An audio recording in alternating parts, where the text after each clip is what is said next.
Praise the lord ప్రియులారా, ప్రభు మాట్లాడుతుండగా విందాము. దేవుడు మన జీవితంలో శత్రువులను ఉండొద్దు అంటున్నాడు. అంటే ఏంటి? ఆ శత్రువులను మనము శత్రువులాగా చూడొద్దు అన్నట్టు.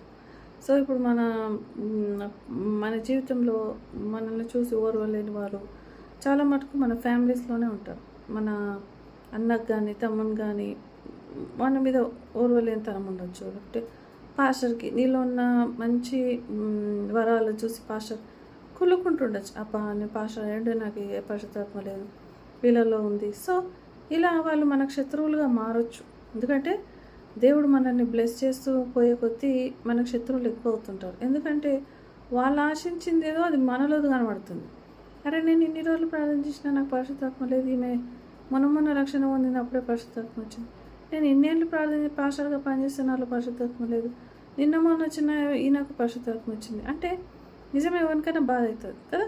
అయితే వాళ్ళు ఏం చేస్తారు? మనల్ని శత్రువులుగా చూస్తుంటారు. కానీ మనం ఎలా చూడాలో వాళ్ళను?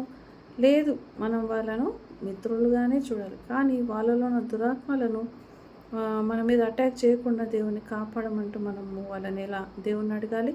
అలాగే వారు చేసే ప్రతి దాన్ని కూడా మనం క్షమించేసేయాలా. ఒకవేళ మనల్ని బాగా ఇబ్బంది పెడుతున్నారంటే అక్కడ ఉండి కొట్లాడే కంటే ఇబ్బంది ఒక సూచన. దేవుడు మాతో మాట్లాడుతున్నాడు, జస్ట్ లీవ్ దట్ ప్లేస్. మీ అన్నకు మీ తమ్మునికి నీ నుంచి పడతలేదా, జస్ట్ అవాయిడ్ దెమ్. కొన్ని రోజులు వాళ్ళని అవాయిడ్ చేయి. మీ పాస్టర్కి నీకు పడతలేదా, చర్చ్ మార్చి. ఎందుకంటే అక్కడ నువ్వు కొట్లాడలేవు. దేవుడు మాట్లాడుతున్నాడు, చర్చ్ మూవ్ చేయని. ఎలా మాట్లాడతాడు దేవుడు? ఏదో అక్కడ నీకు నెమ్మదిగా లేదు అని అంటే ఇంకా నువ్వు మార్చాల్సిందే. అడగాలి దేవుణ్ణి, ఎందుకు దేవుని నన్ను పాస్టర్ ఎందుకు ద్వేషిస్తున్నాడు, లేకుంటే చర్చ్ వాళ్ళు నన్ను ఎందుకు ద్వేషిస్తున్నారు, లేకపోతే నా చుట్టాలు ఎందుకు నన్ను ఇష్టపడతలేరు. సో దేవుని చిత్తంలో కూడా కొన్నిసార్లు అబ్రహాంను నీ సొంత వారిని విడిచిపెట్టి బయటికి పోమన్నాడు. సో అలాగా దేవుడు కొంతమందిని వాళ్ళ సొంత ఇళ్ళలో నుంచి పిలిపించేస్తాడు బయటికి, చర్చెస్లో నుంచి పిలిపిస్తాడు, లేకపోతే కొన్ని ఊర్లలోంచి కూడా రమ్మంటాడు, కొన్నిసార్లు దేశాన్ని విడిచిపెట్టమంటాడు. కాబట్టి అది దేవుని చిత్తం.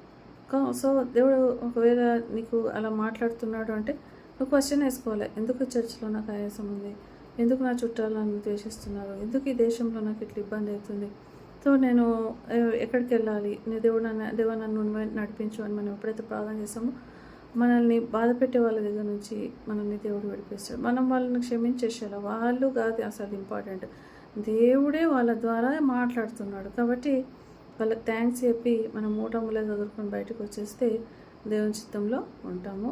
ఆయన తన కృపను మనకు చూపిస్తాడు. దేవుడి వాక్యాన్ని దీవించుగాక.